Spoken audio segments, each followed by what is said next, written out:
10, 9, ignition sequence start, 6.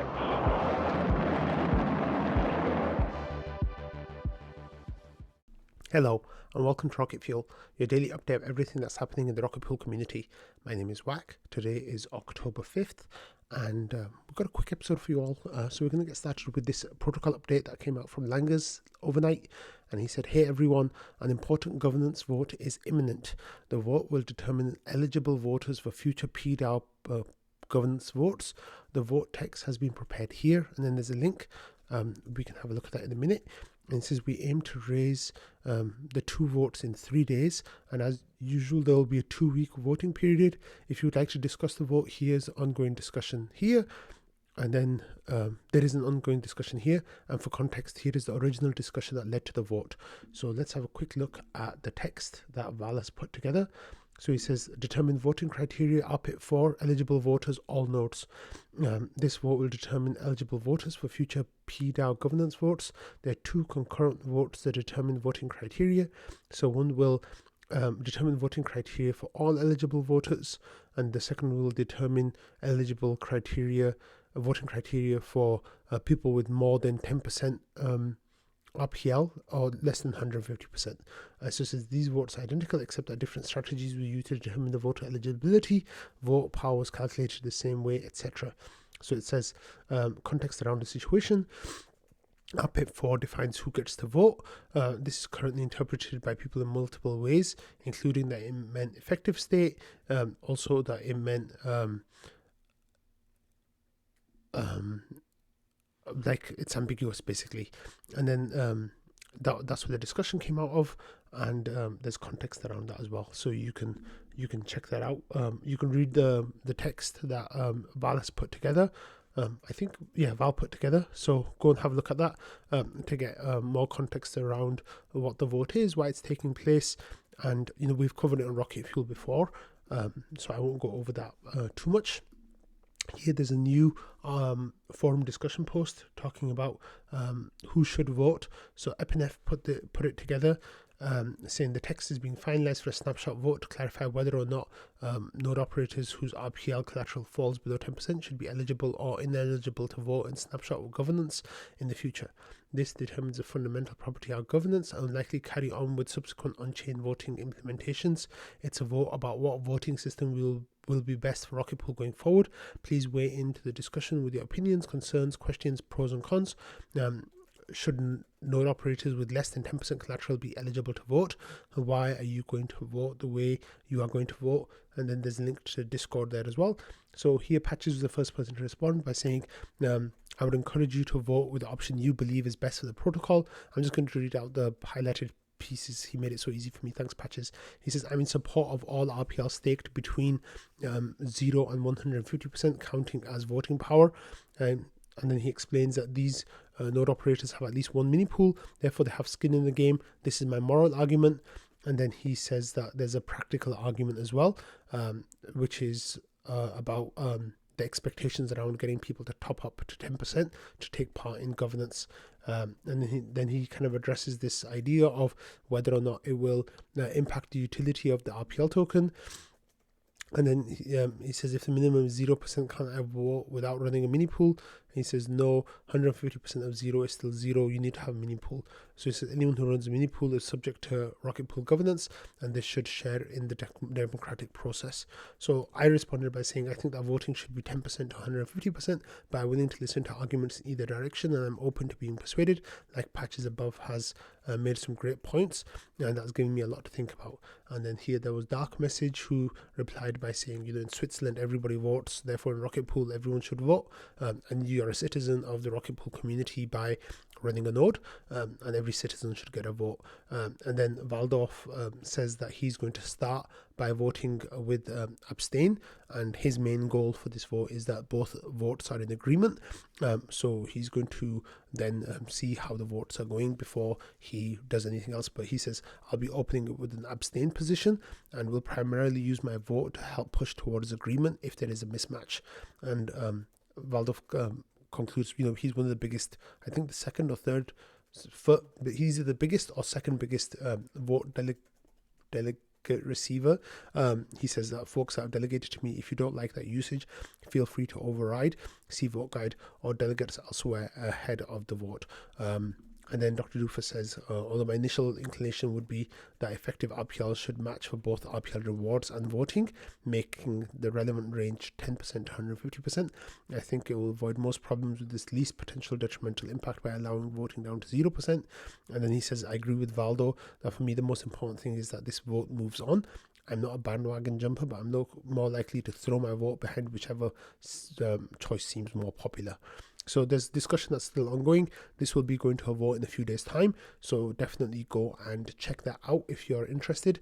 But yeah, it looks like this is going ahead. So it's good because we've got a huge blockade of governance stuff that needs to happen, and then that isn't happening because the community deemed it necessary, vital to figure out this RPIP for ambiguity before moving on from that. Okay, next we had this screenshot that Joe shared, and it was a link to the PDAO guardianship setting in the Smartnode that we talked about a couple of days ago.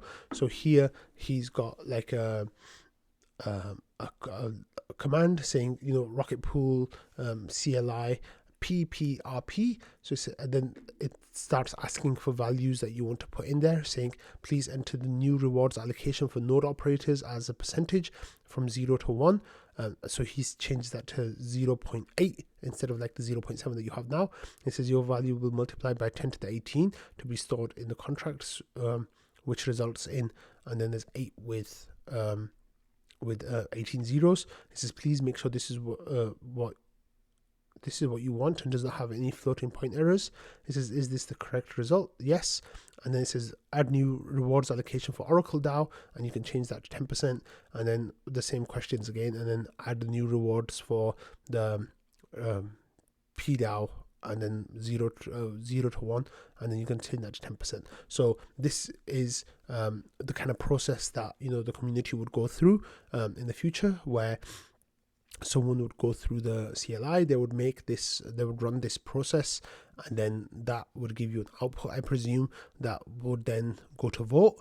And the voting, of course, would be on-chain voting, where the result of the vote would execute that change in the contract, and then the contracts would be changed in accordance with the values that get produced that go to vote. So it's really cool, like how Kane's work and Joe's work are kind of like overlapping here, and it's really nice to see that.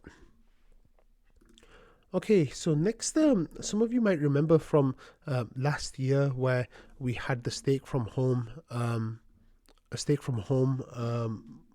drive that Superphase kind of started, and a whole bunch of rocket poolers kind of got enthusiastic about it and shared their bring out your nodes hashtag, I think it was.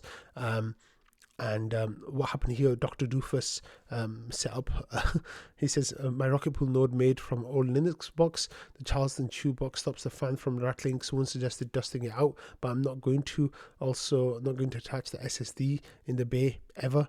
Superphase stake from home. Stake from home was the hashtag, yeah. That was Dr. Doofus's setup.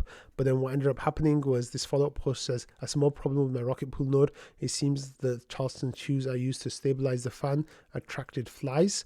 Should have guessed. I guess I should have finished them before using the box. Anyway, I engineered a solution to get rid of the flies, and the solution was that a quail made its nest in the tower, and that, of course, was just like amazing. Sadly, that quail that got like a small amount of fame in the rocket pool community last year passed away. So Dr. Doofus shared a picture that was really sad. I'm not going to share that picture because it's sad, and that was sad. But yeah, the quail passed away. So it's one of our community members moved on. So I thought I'd share that sad news with you all. Okay, next we've got this vote that went through at Diva. So that was proposed on September 25th. We covered it on Rocket Fuel a couple of weeks ago. Jasper put it forward on the Diva about about Diva self-limiting to 22%.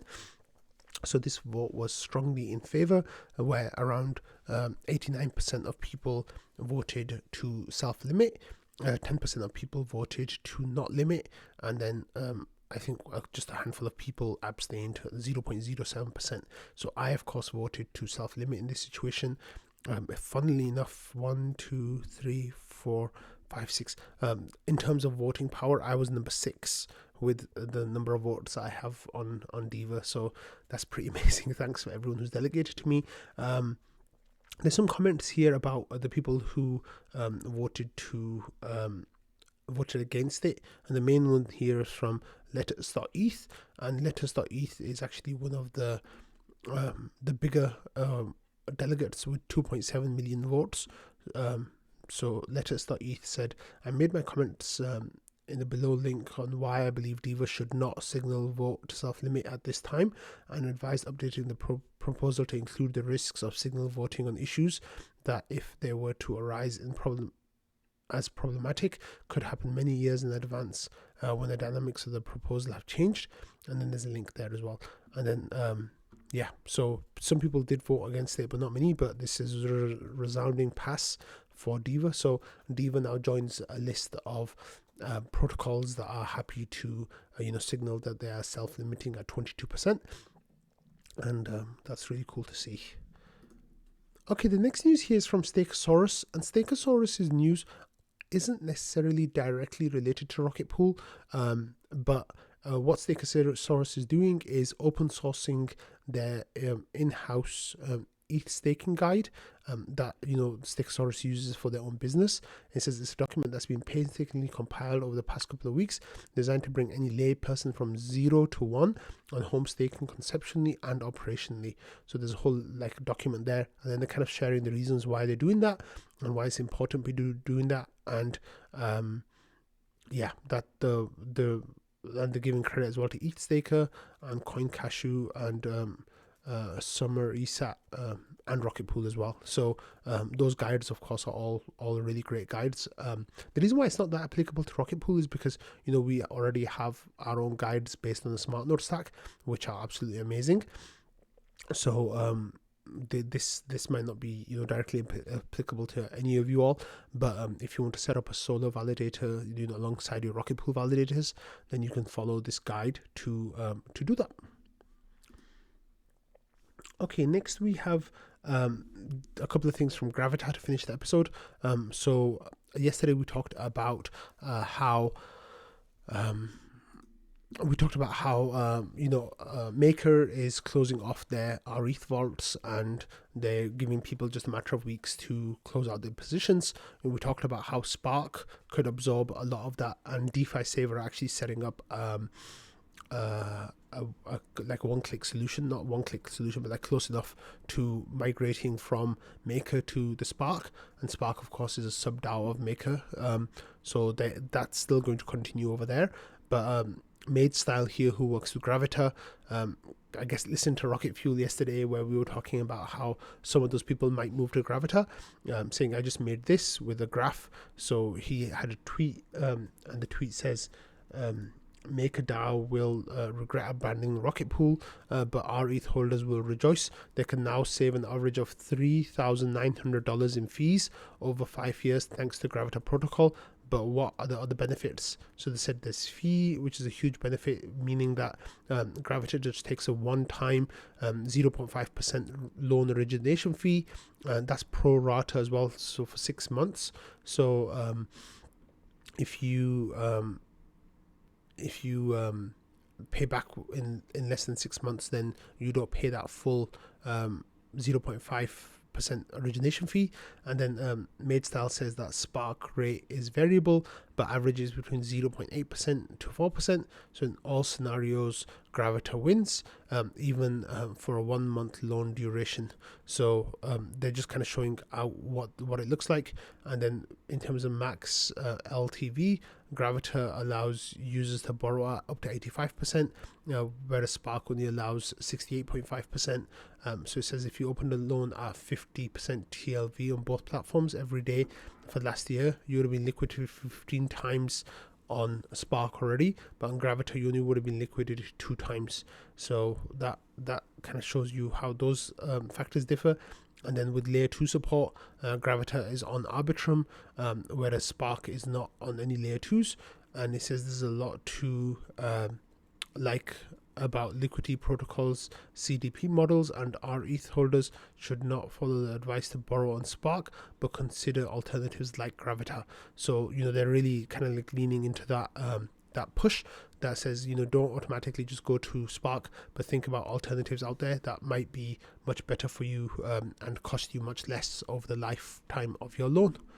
Okay, and then another thing that they're doing is Arbitrum Odyssey, which is starting again, and Gravita will be one of the Odyssey weeks with that. So here there's a bunch of different things that you can do with the Odyssey, and you can basically follow Gravita on Twitter and become a cosmic cadet. I don't know what that means, and do a quiz and like a Gravita tweet and retweet a tweet, and then launch a vessel as well with 200 Grai and keep it open for 30 days. So those are the different things that you can do on Arbitrum to